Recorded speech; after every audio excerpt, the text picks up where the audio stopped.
inició instrucción fiscal en contra de la encuestadora Sedatos por el supuesto delito de falsificación y uso de documento falso por su exit poll publicado en la segunda vuelta. Se intensifican las críticas al interior de la bancada de Alianza País por la reincorporación del texto que crea un cuerpo civil armado en el Código de Entidades de Seguridad. Presidente Rafael Correa decretó seguridad estatal para expresidentes y exvicepresidentes y sus cónyuges e hijos por más de un año. Ministerio de Salud confirmó malformaciones en 3 recién nacidos cuyas madres se contagiaron del virus Zika. En lo internacional, enfrentamientos entre Fuerzas Armadas mexicanas y ladrones de combustible dejan al menos 10 muertos.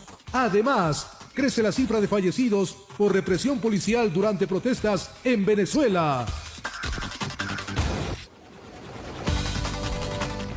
Jueves 4 de mayo, amigos televidentes, buenas noches y bienvenidos al Comercio TV de las 19 horas. Gracias por su sintonía. ¿Cómo estás, María Hola, Mercedes? María Fernanda. Muy buenas noches, así es, un gusto mantenerlos informados con lo más destacado de esta jornada informativa. Que iniciamos. Estaba normal, así, sin ropa, sin nada.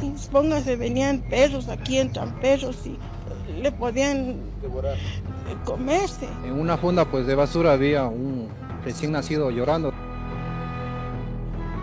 A menudo se registran casos de recién nacidos hallados en basureros, terrenos baldíos o parques. Pero ¿qué pasa con estos menores? ¿Qué ocurre con los niños cuando son abandonados? ¿Cuál es el proceso de adopción en las casas hogares? Un completo informe más adelante. Ahora les contamos que inició la instrucción fiscal por 90 días en contra del Centro de Estudios Sedatos por el supuesto delito de falsificación y uso de documento falso que se habría registrado en el exit poll de la segunda vuelta electoral. Fue tras una denuncia presentada por la vicepresidenta de la Asamblea Nacional, Roxana Alvarado, que la Fiscalía inició la investigación por el supuesto delito de falsificación y uso de documento falso en el exit poll de la segunda vuelta electoral, mediante el cual el Centro de Estudios Sedatos habría favorecido en las encuestas al candidato Guillermo Lasso. La fiscal Cecilia Garzón, quien sustenta la causa, no quiso dar mayores detalles. No puedo decir nada más. Lo que sea en derecho y lo que procesalmente conste, y si ustedes ya tienen conocimiento, lo que se solicitó en derecho. En la audiencia de formulación de cargos, María Elena Lara, jueza de garantías penales, dio paso a la prohibición de enajenación de bienes que estén vinculados a Sedatos, más no la intervención del ente público de control competente.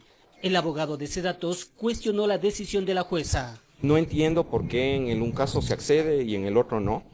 Lamentablemente, la ley procesal penal permite la apelación de las medidas cautelares únicamente cuando se trata de la prisión preventiva, no de otras medidas cautelares. Entonces, quedarán prohibidos de enajenar los bienes de Sedatos mientras dure esta instrucción fiscal. La fiscal Garzón reconoció haber omitido en el proceso a Ángel Polibio Córdoba, presidente ejecutivo de Sedatos, como persona natural, pero que lo hará a futuro.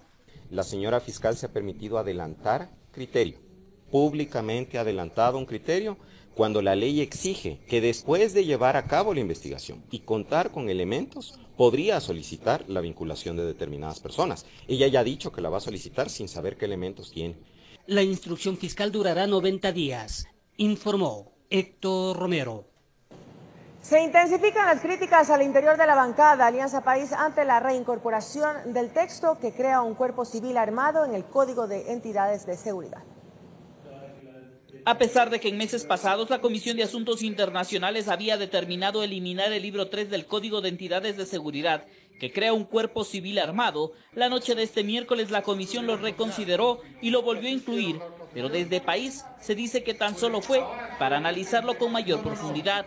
Está reincorporado, nosotros tenemos que hacer el debate, obviamente el debate también tenemos que incorporar esa preocupación ciudadana, ese tema de que es un cuerpo armado, no está definido como un cuerpo armado, es decir, que si no es necesario que esas personas estén armadas, la policía siempre está armada cuando realiza esas actividades. Aunque dentro de la misma bancada gobiernista existe resistencia en torno a crear un grupo armado por fuera de la policía y el ejército.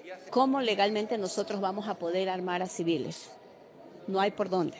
Y esa es la preocupación principal, Dicen que es grave que se quiera entregar armas a los civiles. Es un cuerpo civil que muy bien podría darse a la politización, es decir, pueda responder a un gobierno de turno, y nosotros tenemos que legislar no solamente para el presente, sino para el futuro. Hoy sabemos quién es presidente de la República, mañana en 4 años no sabemos quién vaya a ser presidente de la República y qué consideraciones pueda tener él dentro de las que considere seguridad ciudadana. Y por todo esto, dentro de la comisión hay complicaciones, pues al menos 2 legisladoras que llegaron como aliadas del régimen se oponen a la ley. Ellas son Verónica Rodríguez y Rocío Valareso, y estos 2 votos son claves para poder dar paso al informe final. Ellas abandonaron la sesión de este miércoles y la dejaron sin quórum. La presidenta de la comisión, María Augusta Calle, intentará sesionar nuevamente este viernes para tratar de aprobar el informe para segundo debate de este polémico proyecto. Informó Javier Gallo. Cambiamos de tema. El presidente de la República, Rafael Correa, antes de partir a uno de sus últimos viajes oficiales con destino a Cuba, suscribió el decreto ejecutivo número 1369, en el que se establece un único artículo: proporcionar, de ser necesario, protección y seguridad a los expresidentes y exvicepresidentes de la República, a sus cónyuges e hijos, por periodos de 1 año o 6 meses, respectivamente. Los plazos que se podrán acortar o extender sobre la base del informe de riesgos que obligatoriamente se elaborará para el efecto, esto bajo el criterio de la seguridad, y que es un objetivo estratégico del Estado. Así permitirá asegurar, dice, la transición de las autoridades salientes hacia su vida personal y familiar. La Defensoría Pública presentó una propuesta de reforma penal con la finalidad de que se despenalice el aborto cuando está relacionado a una violación. Sin embargo, no todas piensan que es lo mejor. Despenalizar el aborto en casos de violación. No puede el Ecuador seguir siendo el único país que envía a la cárcel a mujeres que abortan cuando han quedado embarazadas fruto de una violación.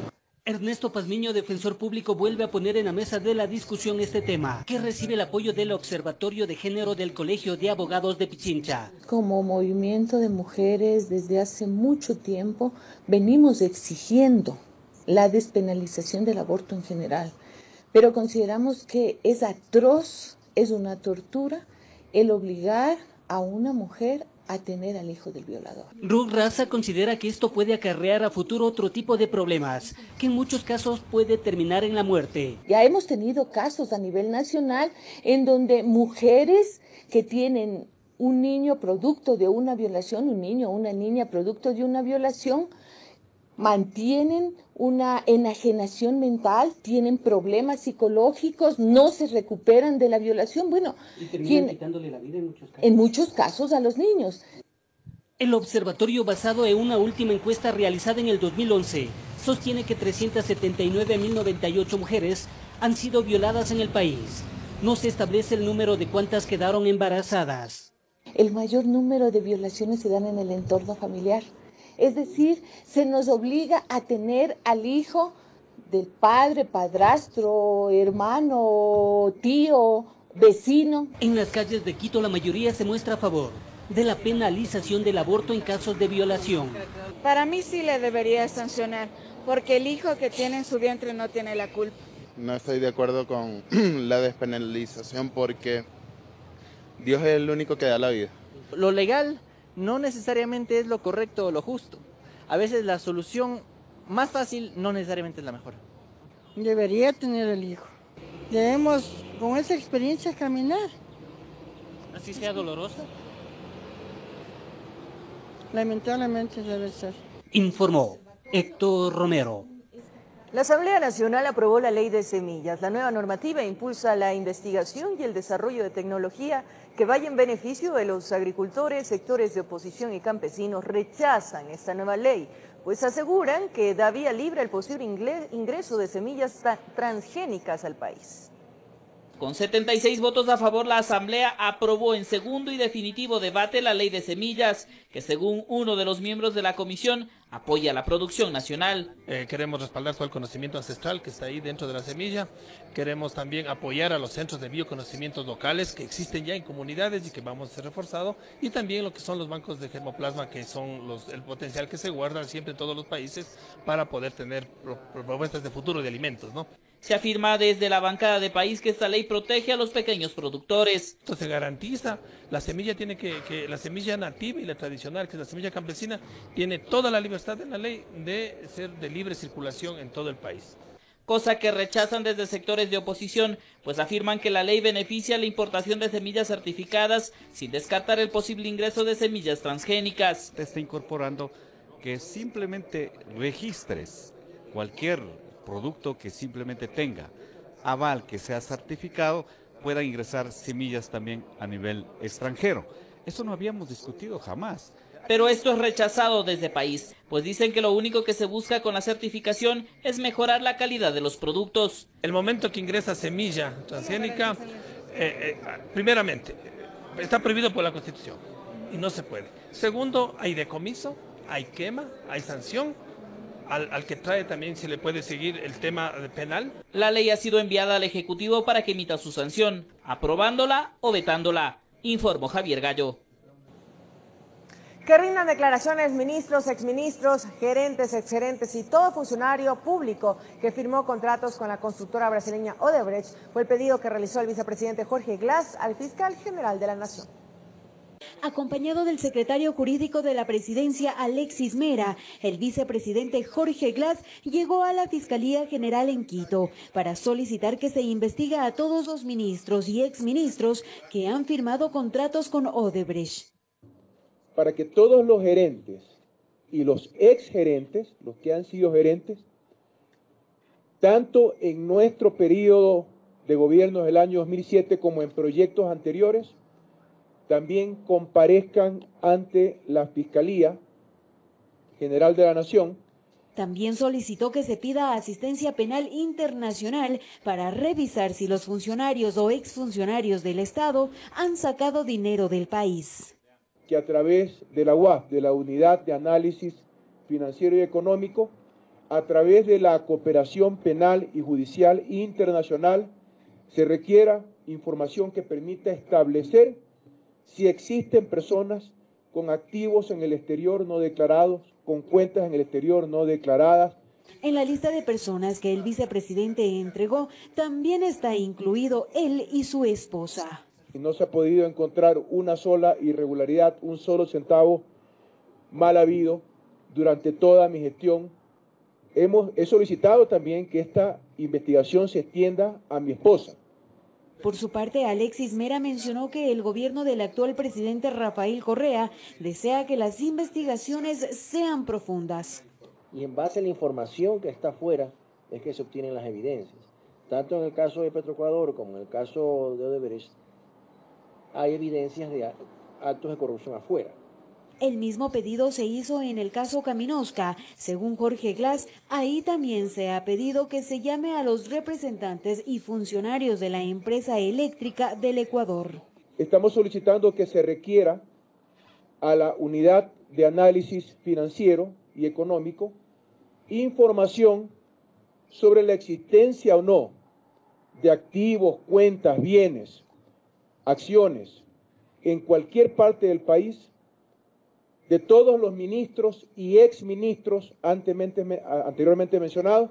Por su lado, el fiscal general respondió que parte de las solicitudes ya han sido realizadas por la Fiscalía. Solicitamos a la Unidad de Análisis Financiero, la UAFE, un detalle de los movimientos financieros de los accionistas de Caminosca. Informó Patricia Aldaz. El recurso de casación solicitado por dos veedores que investigaron los contratos de Fabricio Correa fue negado por la Corte Nacional de Justicia el pasado 28 de abril.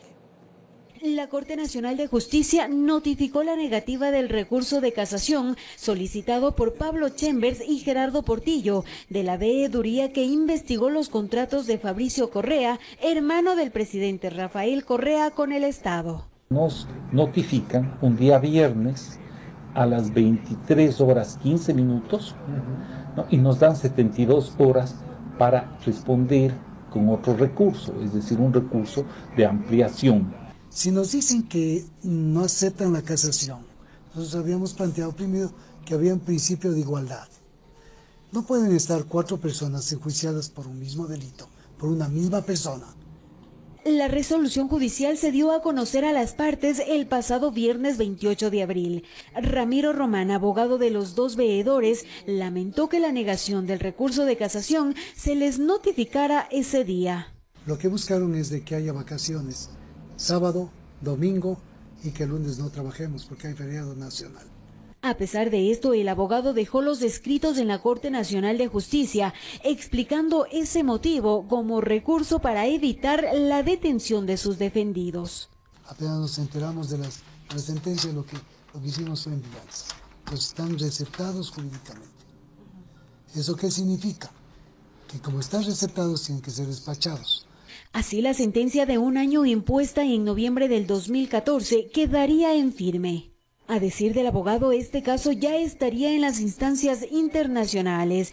Mire, ya está en la OEA el tema. Ya hay medidas cautelares para protección de los señores veedores.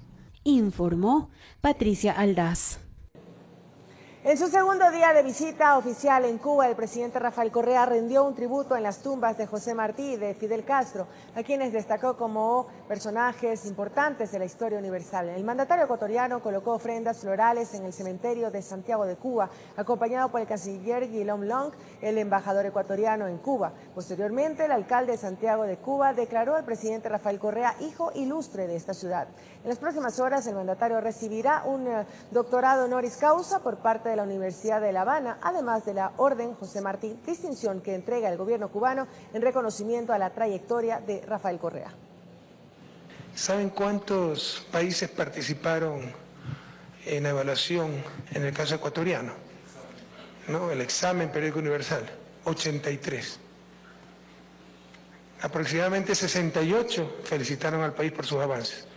15, lo mismo de siempre, lastimosamente por ahí algunos latinoamericanos, presentaron críticas e inquietudes, muchas veces basadas en una terrible información, porque son los países que financian estas fundaciones que se han convertido en sucursales de partidos políticos o hacen politiquería, fundamedios y todas esas cosas, ¿no?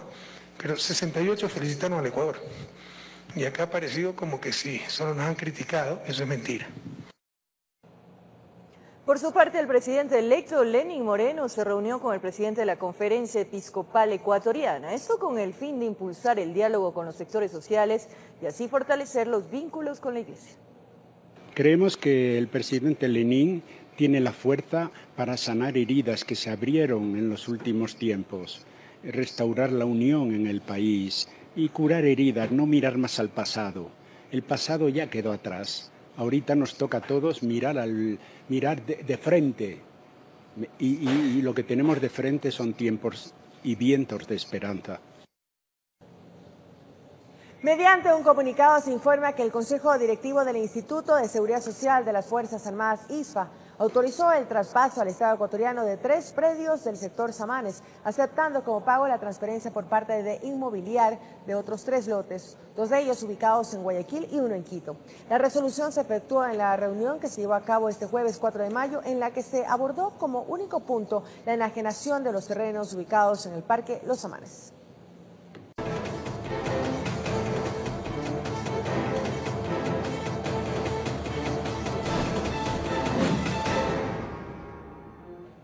Así es, la provincia de Chimborazo fue declarada en emergencia vial. La carretera al Austro y la Huigra-Bucay permanecen cerradas. Si bien los trabajos de rehabilitación están en ejecución, los agricultores deben realizar transbordos para transportar sus productos.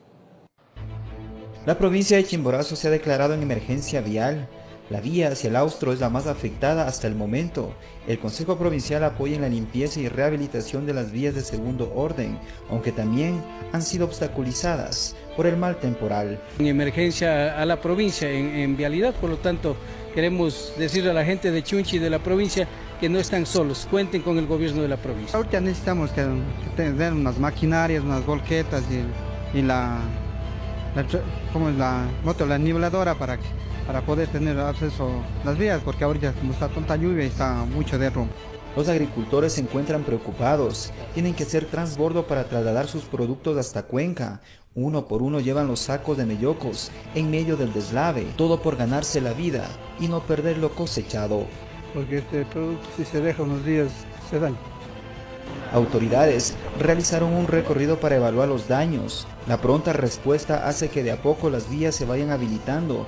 Todo depende de la magnitud de los deslaves. Estamos aquí donde nos necesita. Tenemos maquinaria en Cumandá, en Payatanga, en Huigra, en la parte de Achupayas, aquí en el cantón Chunchi. Bueno, la verdad que estamos todos tristes por la tragedia que está pasando y quisiera una colaboración grande de los señores del Consejo Provincial, porque ellos están haciendo algo. De nosotros, del cantón Chunchi, no tenemos casi ningún apoyo. En algunos sectores la gente tiene que sortear suerte para llegar a su destino. Han realizado puentes improvisados. Algunos se quejan de los pasajes de transporte público, al menos en Chunchi, les han subido. Al bus, o sea, las camionetas que nos prestan el servicio, ahora ya piden otro sueldo, el doble. Y así estamos pagando, vea, doctor. Eso nos preocupa. Ahora esperan que el mal temporal termine y así se pueda habilitar las vías hacia el Austro y la Huigra Bucay, que permanecen cerradas. En Chimborazo informó Darwin Altamirano. En la capital, la época invernal continúa causando inconvenientes en el sector de la Cima de la Libertad. Un deslizamiento de tierra cayó sobre un carril de la calle Aguarico. El derrumbe sucedió en horas de la madrugada. No hubo afectación a personas, tampoco a vehículos. La calzada fue limpiada con la luz del nuevo día, volviendo así la normal circulación vehicular.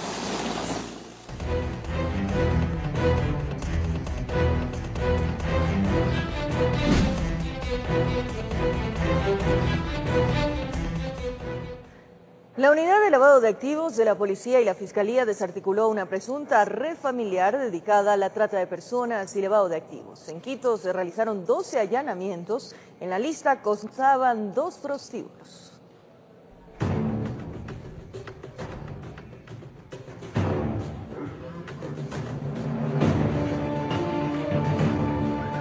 Llegaron en horas de la tarde hasta el norte de Quito. Los policías ingresaron cuando el centro de diversión para adultos estaba en pleno funcionamiento. Sorprendieron a los clientes y chicas en pleno coqueteo. Estaría operando un grupo familiar dedicado a lavar, en este caso, dinero proveniente de un tema de trata de personas. Muchos no sabían lo que pasaba. El ruido de la música y la poca luz se convirtió en cómplice perfecto para las autoridades, que buscaban evidencias para sustentar la investigación de una supuesta trata de personas y lavado de activos. Es una estructura organizativa delictiva que está conformada aproximadamente por 6 personas. Por algunos meses, Fiscalía y Policía en trabajo coordinado lograron identificar a los integrantes de una presunta red familiar conformada por hermanos, tíos, padres, primos, quienes en base a supuestas acciones irregulares lograron hacer fortuna. Hablan de varios millones de dólares. Ha conllevado que exista una defraudación tributaria con un monto aproximado más o menos de 3 millones en lo que es en el sistema financiero, 1 millón en lo que es bienes inmuebles,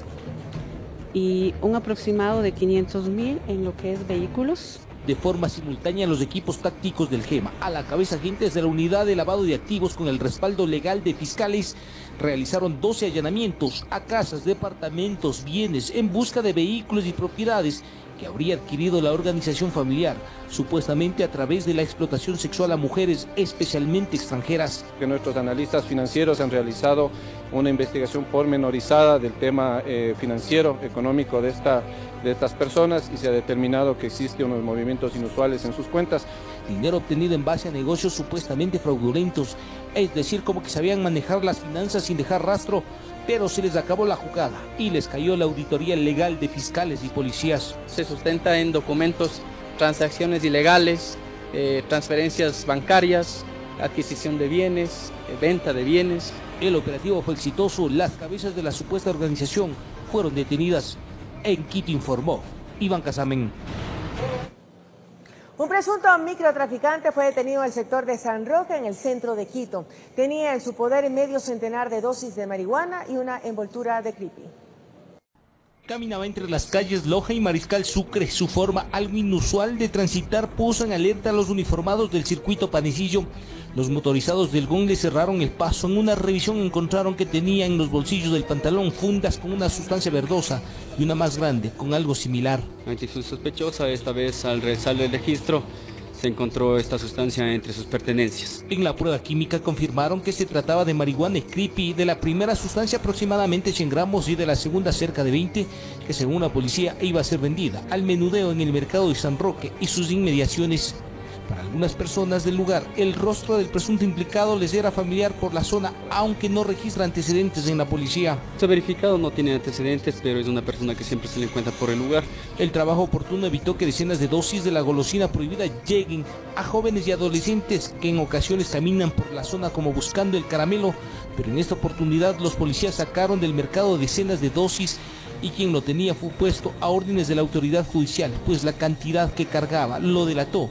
Tenía más de lo que estipula la tabla para ser considerado consumidor. Por la cantidad, obviamente, no estamos hablando de un consumidor, sino esto ya se presume que es un expendedor del lugar y justamente en ese sentido pues las autoridades ya tomarán el debido proceso. En esta ocasión no pudo perderse entre la gente. El supuesto microexpendedor tendrá que explicar dónde consiguió la sustancia para ver si la policía puede llegar a los abastecedores. En Quito informó Iván Casamen. Ahora nos vamos hasta la parroquia de Alangací, provincia de Pichincha. Un hombre murió acribillado. El cuerpo quedó tendido en la vía pública. La víctima fue sorprendida cuando salía a trabajar. En la madrugada se despidió de sus hijos y esposa cuando caminaba a tomar un bus que lo lleve a su trabajo. En medio camino habría sido abordado por un sujeto que le propinó un disparo a la altura de la frente, herida que acabó con su vida de contado. Estiman que el crimen ocurrió cerca de las 5:30 cuando se acercaba el nuevo día. De la inspección ocular que pudimos verificar en el cuerpo, se trataría de un arma de fuego tipo cartuchera, por las características que deja eso en el cuerpo humano. El día empezaba a aclarar, pero todavía nadie caminaba por la calle Ushimana. Esto habría sido aprovechado por el criminal para cobrar una supuesta venganza. Amaneció y varios transeúntes se percataron que un hombre estaba sobre el asfalto bañado en sangre. El ciudadano tenía todos sus documentos en poder, por el momento yo descartaría el robo. Luego de algunos minutos fue identificado, era el vecino Leonel Salinas Morocho, quien se desempeñaba como ayudante de albañilería. Se conoció que el fallecido tuvo días atrás presuntamente un altercado con un extranjero en la construcción donde trabajaba y este le habría amenazado, amenaza que supuestamente cumplió, acabando con la vida del hombre de 47 años de edad. Uno cuando se le pasa esto lo que queremos es que se haga justicia siempre, entonces eso esperamos, especialmente la justicia divina que nunca falla. Vecinos del barrio Ushimana sorprendidos comentaban lo sucedido. Era la primera vez por la parroquia rural de Alangací que un hecho de este tipo se daba. Claro, somos vecinos de aquí del barrio. Problemas no se ha habido ni en la casa ni en el hogar, peor con gente ajena. Una persona súper tranquila. Más tarde llegó al lugar la esposa del fallecido, quien deja 4 hijos menores de edad en la orfandad. Con las pistas recogidas en la escena del crimen, agentes de la DINASED empezaron a rastrear al presunto responsable del disparo. Se inician las investigaciones en flagrancia. La DINASED está desplegada a lo largo de toda esta zona justamente para obtener información relevante que nos permita a nosotros en las próximas horas dar resultados positivos de torno a este caso. Madrugó a trabajar, pero la muerte le sorprendió en el camino. Manos asesinas que dejan a una familia llorando la partida inesperada de quien era el principal sustento del hogar. En Quito informó Iván Casamen. En el sector de La Marín, al centro de Quito, un hombre fue asesinado de una apuñalada a la altura del pecho. Aparentemente quiso evitar el robo de su local comercial. Sucedió cerca del mediodía. El movimiento de personas y comercial en el sector de La Marín era intenso. De pronto a uno de los locales supuestamente ingresaron 3 personas, un hombre y 2 mujeres con la intención de robar. El dueño se percató, según los comentarios. Quisieron llevarse una chompa, otros decían un celular. Cuando el propietario salió, el delincuente no dudó en atacarle con un cuchillo. Lo que quiso es evitar que le roben en el local. La lesión fue certera, que avanzó a caminar pocos pasos y se desplomó en la vereda. Malherido agonizaba. Vecinos de los otros locales y familiares buscaban ayuda. Conforme pasaban los minutos, el hombre de 32 años de edad iba perdiendo el conocimiento. A los equipos de DINASED nos encontramos realizando varias diligencias in situ a fin de conocer qué es lo que pudo haber llevado a este deceso. En el afán de salvarle la vida, los familiares buscaron llevarle en una camioneta de la Policía Metropolitana. El herido fue embarcado en el balde, pero por razones que se desconocen, el chofer evitó mover el vehículo Esto generó la ira de los testigos, que rompieron una de las ventanas. Podían los metropolitanos dar el auxilio y no lo dieron. Y en eso estamos en las versiones respectivas. Cuando llegó la ambulancia, el hombre ya no tenía signos vitales. Los paramédicos solo confirmaron su deceso. La indignación se apoderó de la gente. Buscaban a los responsables del crimen. Sobre todo trataban de entender el nivel de violencia de las personas. En este caso, el crimen se cometió a plena luz del día, en presencia de decenas de transeúntes. Estando ahí metropolitanos, ¿por qué no fueron capaces de ayudar? Una hora teniendo ahí. A los pocos minutos se activó un operativo policial para dar con el supuesto autor del homicidio y sus cómplices estarían plenamente identificados por quienes fueron testigos de la herida mortal. Además, también las investigaciones se apoyarán en las cámaras de seguridad. Estamos en la localización para poder capturar al presunto delincuente que produjo este delito. Por algunas horas la Marín fue centro de conglomeración de curiosos y policías. Los últimos protegían la escena del crimen y levantaban evidencias. En medio de lágrimas y abrazos, familiares del difunto trataban de entender la desgracia. Un ambiente de tristeza envolvía la muerte del ser querido. En Quito informó Iván Casamen. Sobre todo madres solteras o familias que tienen muchos niños y ya debido al cargo económico que esto implica, han decidido dejarles voluntariamente en abandono a los niños. ¿Qué sucede con los recién nacidos que son abandonados por sus padres? Algunos son recibidos en sitios de acogida con la ilusión que en un futuro sean adoptados. Un reportaje especial más adelante. La ministra de Salud, Verónica Espinosa, participó en Guayaquil de una jornada en la que se dio a conocer el informe epidemiológico sobre Zika en embarazadas y recién nacidos. Esta enfermedad es transmitida principalmente por la picadura del mosquito Aedes aegypti. Doña Ana recibió a la ministra de Salud en su domicilio del sector Cisne 2. Está embarazada y obtuvo información acerca de los riesgos de contagiarse con Zika, que puede afectar mortalmente a la criatura que lleva en su vientre. Ya, si yo tengo problemas en el embarazo, tengo que acudir a mi centro de salud más cercano y atender con mi profesional. En un momento de aborto, en un momento de dolores, ellos me ayudan. En lo que es el Zika, nos ayuda a prevenir a que nuestros hijos salgan bien, cuidarnos los 3 primeros meses, que son los esenciales. La ministra de Salud contó que se han registrado 3 casos con microcefalia por contagio positivo de Zika. Eso de un total de 400 mujeres embarazadas, a quienes los exámenes dieron como positiva la enfermedad, que no presenta síntomas en 3 de cada 4 personas y además tiene otras maneras de contagio. Es un virus que se transmite por la picadura de los mosquitos, también puede transmitirse de la madre a su bebé a través de relaciones sexuales, porque puede permanecer en el semen hasta por 6 meses, por transfusiones sanguíneas y por trasplantes. Es decir, un virus que tiene muchos mecanismos de contagio. Según la ministra, anualmente el país invierte más de $10 millones en prevención, fumigación y comunicación contra enfermedades vectoriales, pero hace falta la colaboración ciudadana para erradicar al mosquito Aedes aegypti de nuestros hogares. Hemos tenido 185 nacimientos de mujeres que estuvieron expuestas al virus Zika durante el embarazo. Tenemos, por ejemplo, dotación suficiente de repelentes aptos para el uso durante el embarazo en nuestras unidades de salud, pero muchas veces tenemos una negativa por parte de la ciudadanía de utilizar repelente. Las personas no quieren, en muchos casos, utilizar repelente al no considerarlo algo muy necesario. Sin embargo, vemos con esto que es extremadamente necesario el uso de repelente, especialmente en las mujeres embarazadas. Informó Enrique Muñoz.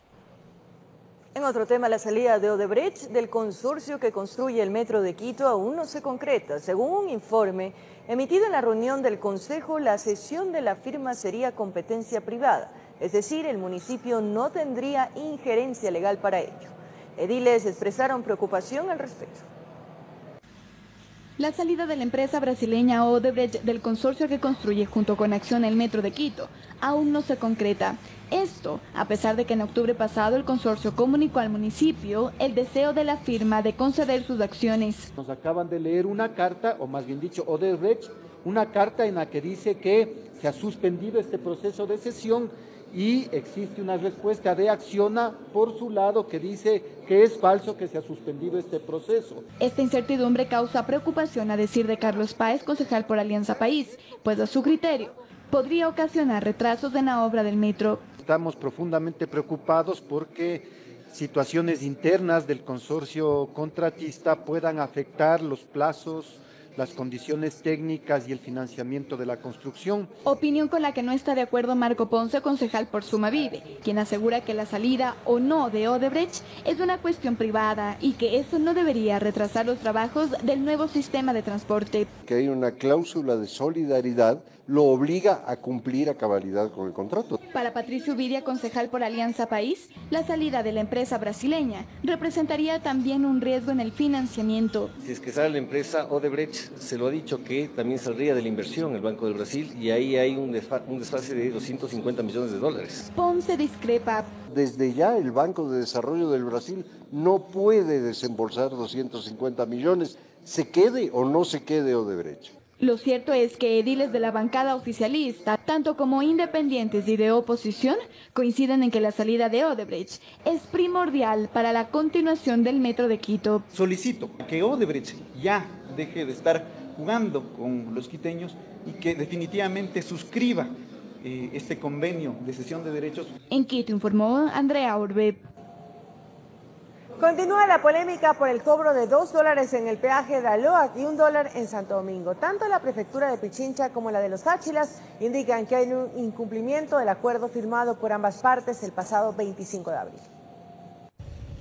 Continúa la polémica en torno al cobro del peaje en la vía Aloac-Santo Domingo. Según la prefectura de Pichincha, aún no existe la normativa correspondiente que permita reducir el valor del peaje que actualmente se cobra de $2 a $1. Hasta que no se defina los procedimientos y modelos de gestión de cada una de las prefecturas, el ministerio dispuso, ¿no es cierto?, que se va a mantener el esquema tarifario vigente que estaba. Sin embargo, desde la prefectura de Santo Domingo se señala que la operación y cobro del peaje correspondiente a esta provincia ha sido ejecutada en función del acuerdo firmado el pasado 25 de abril. Hemos demostrado que Santo Domingo operó en base a un documento legal que es un convenio, y frente a eso se han venido dando reuniones técnicas y efectivamente en la actualidad está la acta firmada por las autoridades. Pero de acuerdo al gobierno de Pichincha, en dicho acuerdo se estableció que previo al inicio de la recaudación de la nueva tarifa debe existir una reforma al fideicomiso por inversiones realizadas en el 2007. Mientras no se cumpla con este acuerdo por parte de Santo Domingo, nosotros no podemos reformar la ordenanza vigente y por tanto no podemos hacer una nueva ordenanza con la cual podemos recortar, disminuir el valor a $1 en la estación de Aloha. En respuesta a este pronunciamiento, el gobierno de Santo Domingo aclara que las inversiones a las que se hace mención fueron asumidas en su parte proporcional por esta prefectura. Que en las últimas reuniones donde estuvieron las autoridades, plantearon un cobro de una tasa de $1 en Pichincha, $1 en Santo Domingo, donde Santo Domingo, para que eso pase, para que Pichincha baje a $1, asumió una deuda que ya fue revisada y que asciende alrededor de $5 millones. Ante ello, el conflicto persiste a la espera de que haya una solución en los próximos días. Nosotros estamos honrando la palabra, en este caso del señor prefecto. Pichincha tiene que bajar su dólar. Ese fue el compromiso. Santo Domingo ya cumplió su compromiso. Informó Adriana Rojas. En el municipio de Quito se analiza una nueva ordenanza de control y regulación de estacionamientos públicos y privados para evitar abusos en los cobros y brindar así más seguridad a los usuarios. El proyecto busca regular los estacionamientos públicos, privados y municipales de la ciudad. A través de la normativa se pretende que exista una adecuada infraestructura para estos espacios, además que cuenten con una póliza de seguro obligatoria. Para que ya no suceda lo que ha ocurrido durante mucho tiempo, que le entregan un papel o dicen los letreros en el estacionamiento que el parqueadero o estacionamiento no se hace responsable por los daños, pérdidas, robos o cualquier cosa que le pueda pasar al automóvil. Entonces, eso ya no puede ocurrir. Según el concejal Patricio Ubidia, un estudio determinará el registro de los estacionamientos que hacen falta en Quito. Con la nueva ordenanza, el uso de los parqueaderos para personas con discapacidad y de la tercera edad sería gratuito y se eliminaría el cobro fracción por hora. para que los usuarios puedan tener unos 15 a 20 minutos que puedan hacer cualquier tipo de transacción o bajarse, como le digo, a la farmacia y que no tengan que pagar por la hora fracción. Para este concejal, la ordenanza sería una solución que por años ha causado molestias a los usuarios y propietarios, ya que sustituirá a la actual norma, que no permite comprender de forma clara la regulación. Por cada cambio de autoridad o de funcionarios no saben con qué reglas están jugando, sino que a través de esta ordenanza ya queda la normativa clara para los próximos y que se dé las garantías para de aquí a 15, 20 años. Varios usuarios consideran como bueno el servicio que brinda un estacionamiento en el casco colonial. No, nunca ha pasado nada, robos, ninguna de esas cosas. Es buen servicio. Es un servicio bueno, además es absolutamente necesario aquí en el centro, porque no hay muchos espacios de estacionamiento. La normativa de la regulación de estacionamientos en Quito entrará en segundo debate en el Consejo Metropolitano la próxima semana, informó Priscila Cadena. Les contamos que los migrantes ecuatorianos que viven en Estados Unidos y en Europa envían más dinero para ayudar a sus familias, más que para construir o comprar bienes. Las remesas que llegan al austro sirven para solventar gastos de estudios y alimentación. El ingreso de las remesas familiares al austro desde Estados Unidos y Europa creció en un 4.5% el año anterior. Según datos del Banco Central del Ecuador, en el 2016 ingresaron 890.8 millones de dólares, monto superior a los 852,1 millones recibidos en el 2015. Para los analistas de migración, el comportamiento de las remesas depende de las circunstancias que se registran en los países donde viven los migrantes y en el Ecuador. Es decir, por un lado está la recuperación de la economía en los Estados Unidos y por el otro la crisis económica que vive nuestro país. A partir del año 2015, los últimos 6 meses del 2015 y lo que va del 2016, mucha gente migró de manera irregular a los Estados Unidos. Es por eso que se han incrementado las remesas, porque salieron mucha gente de nuestro país. Por eso en la actualidad las familias reciben más dinero y aumentaron los giros que llegan principalmente de Norteamérica. De hecho es bien marcado, yo le pondría $200. Hay clientes que reciben obviamente mucho más, pero en promedio en general es eso, va desde los 50. A veces tenemos muchos estudiantes, yo he notado eso, que reciben a veces de la familia, del papá, mamá, entonces retiran entre 50, $70, $80, a veces generalmente épocas de clases. Generalmente pasa eso. Y también tenemos entre 150 a 200. Pero las remesas no se destinan para la adquisición de inmuebles o bienes, sino para cubrir las necesidades básicas en alimentación, salud, educación y servicios básicos de sus familias que viven en Ecuador. Un ejemplo es lo que ocurre en la parroquia cuencana de Tarqui. La situación en la parroquia también, al igual que todo el país, sí está un poco más compleja, es más duro. También en la parroquia existe también un desempleo que ha aumentado y eso también ha generado de que los familiares allá en el resto del mundo se preocupen por ellos y les ayuden un poco más. Cuenca, Azogues, Loja, Gualaceo y Cañar son las ciudades que más remesas recibieron el año anterior. Entre las 5 captaron 684,5 millones de dólares y la mayoría se remitió a través de entidades financieras y remesadoras. Con un trabajo periodístico de Lineida Castillo, informó Roberto Peñafiel. Sobre todo madres solteras o familias que tienen muchos niños y ya debido al cargo económico que esto implica, han decidido dejarles voluntariamente en abandono a los niños. Las casas de acogida que reciben a niños abandonados esperan que un hogar definitivo los adopte. Les tendremos un reportaje especial sobre este tema al regresar de la pausa.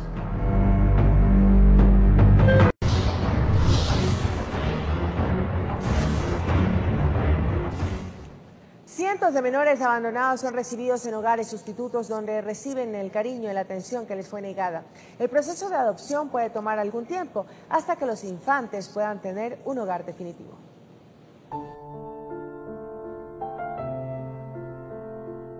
3 son los mecanismos por los que estos pequeños que han sido abandonados en diferentes circunstancias llegan a una casa de acogida. Direccionados por una casa de salud, la DINAPEN, y aunque pocos, existen casos en los que los propios familiares llegan a estos albergues para dejar ahí a sus hijos. Sobre todo madres solteras o familias que tienen muchos niños y ya debido al cargo económico que esto implica, han decidido dejarles voluntariamente en abandono a los niños. Cuando un menor de edad llega a esta casa de acogida, recibe atención médica y psicológica y de inmediato es integrado con quienes se convertirán en su nueva familia. La organización sin fines de lucro Hogar para sus Niños acoge actualmente a 25 infantes de 0 a 5 años de edad, quienes reciben alimentación, vestuario y educación, además del cariño de las maestras a quienes ellos llaman madres. Nuestro año más glorioso fue el 2013-2014. Realmente casi todos los niños que estaban en esa época se fueron del hogar y se dio apertura para que muchos más puedan ingresar. Muchos de los niños que llegan a estas casas de acogida no son abandonados, sino que sufrieron violaciones a sus derechos producto de vicios o trastornos de sus padres, por lo cual las autoridades, luego de las investigaciones, deciden que para precautelar la vida del menor es necesario separarlo de su familia, como es el caso de 3 pequeños que llegaron a este sitio hace algún tiempo atrás. Cuando estos niños llegaron, el bebé tenía meses de nacido, el hermanito siguiente le llevaba 1 año y la hermana mayor le llevaba 2 años. Los 2 últimos hermanitos tenían un retardo mental leve, casi imperceptible en el desarrollo, y el último hermanito era el más afectado. Entonces siempre se hablaba de la adopción de los niños de manera separada, que los 2 hermanitos mayores, que los que menos tenían problemas, se vayan por un lado y el hermanito menor se vaya por otro lado. Sin embargo, esta historia tuvo un final feliz. Los niños fueron adoptados por una pareja de pastores norteamericanos cuya aspiración era tener una familia muy numerosa. Ellos no querían adoptar solo estos 3 niños, querían adoptar otros 3 niños más, querían una familia muy grande. Entonces ya iban en su segundo proceso como de adopción y querían hacer un tercero, ellos querían ser 11. Pero no todos los pequeños tienen las mismas oportunidades, ya que el trámite previo a la adopción puede tardar algunos años mientras se investigan las causas del abandono, y el juez considera que el menor cumple con las condiciones para iniciar la búsqueda de un nuevo hogar. Lo que como casas de hogares siempre hemos tratado de redireccionar es que por favor se separen estas entidades en el sentido de que se dé solo primacía a lo que es el tema de adopción y niñez en riesgo básicamente, y todo lo demás. Si se pudiera dividir inclusive el trabajo, tal vez los jueces no estuvieran con tantos casos de encima que a veces es difícil darle solución por el mismo hecho del trabajo que tienen que hacer en el día a día. Según varios representantes de estas casas de acogida, a partir del año 2010, nuestro país mira en la adopción una alternativa cada vez mayor para conformar una familia, informó Sofía Vintimita.